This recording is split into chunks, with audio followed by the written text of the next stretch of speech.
कृष्ण और सुदामा की मिलन की कहानी।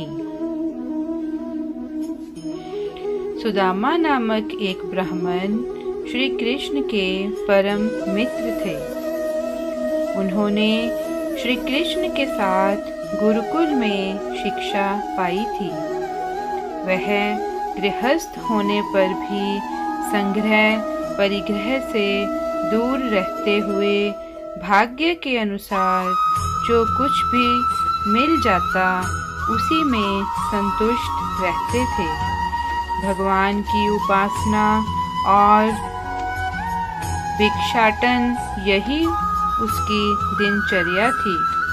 उनकी पत्नी परम पतिव्रता और अपने पति के साथ हर अवस्था में संतुष्ट रहने वाली थी। एक दिन उनकी पत्नी भूख के मारे कांपती हुई अपने पति के पास गई और बोली, भगवान साक्षात लक्ष्मीपति श्री कृष्ण आपके सखा हैं। वह शरणागत वत्सल और ब्राह्मणों के परम भक्त हैं। आप उनके पास जाइए। जब वह जानेंगे कि आप अन्न के बिना दुखी हो रहे हैं तो वह आपको बहुत सा धन देंगे। इस समय द्वारिका में निवास कर रहे हैं। आप वहां अवश्य जाइए।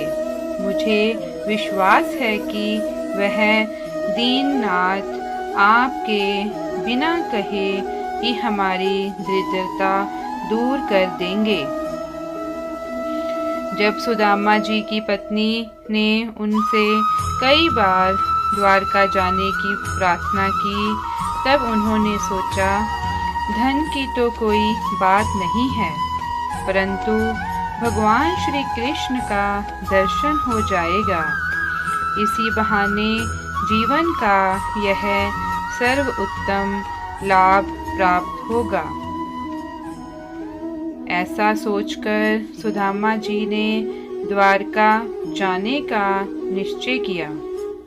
उन्होंने अपनी पत्नी से कहा, कल्याणी, घर में कोई वस्तु श्री कृष्ण को भेंट देने योग्य हो तो मुझे दे दो। ब्राह्मणी ने पास पड़ोस के ब्राह्मणों के घर से 4 मुट्ठी चिवड़े मांगकर एक कपड़े में बांध दिए और भगवान श्री कृष्ण को भेंट देने के लिए अपने पति देव को दे दिए। ब्राह्मण देवता उन चिवड़ों को लेकर द्वारका के लिए चल पड़े। वह मार्ग में यह सोचते जाते थे कि मुझे भगवान श्री कृष्ण के दर्शन किस प्रकार होंगे।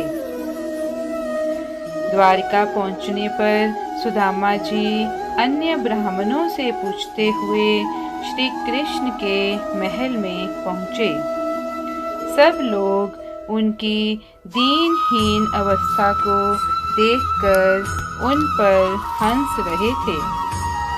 उन्होंने द्वारपाल से कहा, भैया, श्री कृष्ण से कह दो कि उनसे मिलने के लिए उनका बचपन का सखा सुदामा आया है। पहले तो द्वारपाल को विश्वास ही नहीं हुआ, लेकिन बाद में उसने जाकर भगवान से कहा, प्रभु, दरवाजे पर एक बहुत ही गरीब ब्राह्मण खड़ा है। उनके तन पर चिथड़े झूल रहे हैं, पाँव में बिवाइयाँ फटी हैं। उसकी दरिद्रता देखकर द्वारका की धरती भी आश्चर्यचकित है। वह अपना नाम सुदामा बताता है, कहता है कि वह श्री कृष्ण का मित्र है। सुदामा नाम सुनते ही श्री कृष्ण अपने पलंग से कूद पड़े और नंगे पांव दौड़ते हुए दरवाजे तक पहुँचे। उन्होंने सुदामा को अपने गले से लगा लिया और कहा, मित्र, तुम आए लेकिन बहुत कष्ट भोगने के बाद आए।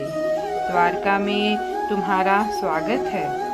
भगवान श्री कृष्ण ने सुदामा जी को ले जाकर उन्हें अपने पलंग पर बिठाया, उनके पाँवों को धोकर चरणामृत लिया तथा उनको स्नान करवाकर रेशमी वस्त्र पहनने के लिए दिए। रुक्मणी जी स्वयं उन्हें पंखा झलने लगी और भगवान ने उन्हें नाना प्रकार का स्वादिष्ट भोजन करने के लिए दिया। बहुत समय तक आपस में बचपन की बातें करने के बाद श्री कृष्ण ने कहा, मित्र, भाभी ने मेरे लिए क्या भेजा है? पहले तो सुदामा जी संकोच करते रहे, संकोचवश अपनी पोटली छिपा रहे थे। भगवान मन में हंसते हैं कि बचपन में चने छिपाए थे और आज तंदुर छिपा रहा है।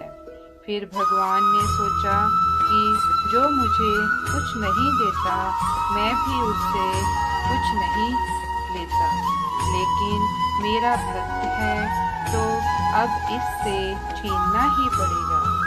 तब उन्होंने तंदूर की पोटली छीन ली और सुदामा के प्रारब्ध कर्मों को क्षीण करने के हेतु तंदूर को बेहद चाव से खाया था। फिर सुदामा ने अपने परिवार आदि के बारे में तो बताया, लेकिन अपनी दरिद्रता के बारे में कुछ नहीं बताया। अंत में प्रभु ने सुदामा को सुंदर शैया पर सुलाया। फिर दूसरे दिन भर पेट भोजन कराने के बाद सुदामा को विदाई दी, किंतु विदाई के दौरान उन्हें कुछ भी नहीं दिया। रास्ते भर सुदामा सोचते रहे कि हो सकता है कि उन्हें इसी कारण से धन नहीं दिया गया होगा कि कहीं उनमें अहंकार ना आ जाए। यह विचार करते करते सुदामा अपने मन को समझाते हुए जब घर पहुँचे तो देखा उनकी कुटिया के स्थान पर एक भव्य महल खड़ा है और उनकी पत्नी स्वर्ण भूषणों से लदी हुई तथा सेविकाओं से घिरी हुई हैं। यह दृश्य देखकर सुदामा की आंखों से आंसू निकल आए और वे सदा के लिए श्री कृष्ण की कृपा से अभिभूत होकर उनकी भक्ति में लग गए। जय श्री कृष्ण।